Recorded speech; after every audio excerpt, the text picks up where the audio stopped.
CP Sajjanar మీడియాతో మాట్లాడుతున్నారు, live లో చూద్దాం.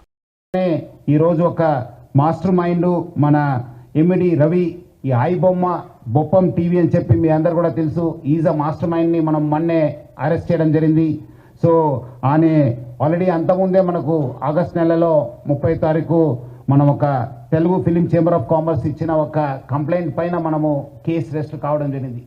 దాని భాగంగా మనము చాలా మన పోలీస్ ఆఫీసర్స్ చాలా లోతుగా ఇన్వెస్టిగేట్ చేసి మన అడిషనల్ సిపి శ్రీనివాసు, డీసీపీ కవిత, మన ఏసీపీ శివమూర్తి ప్లస్ మన జైపాలు, మన మసూదన్ రావు ఇన్స్పెక్టర్ వాళ్ళందరూ కూడా చాలా అంటే చాలా కష్టపడి మన టీమ్స్ అంతా కష్టపడి ఈరోజు ఆయనని పట్టుకోవడం జరిగింది.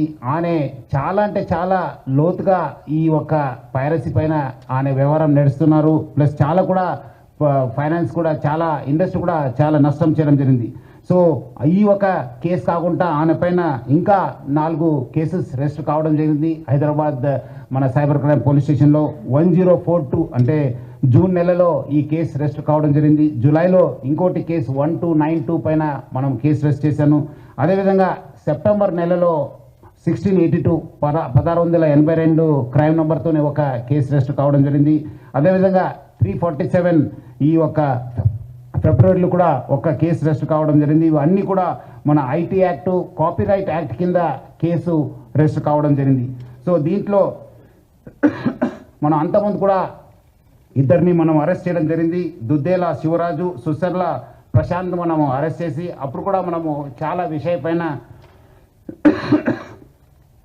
రాబట్టుకోగలిగాను.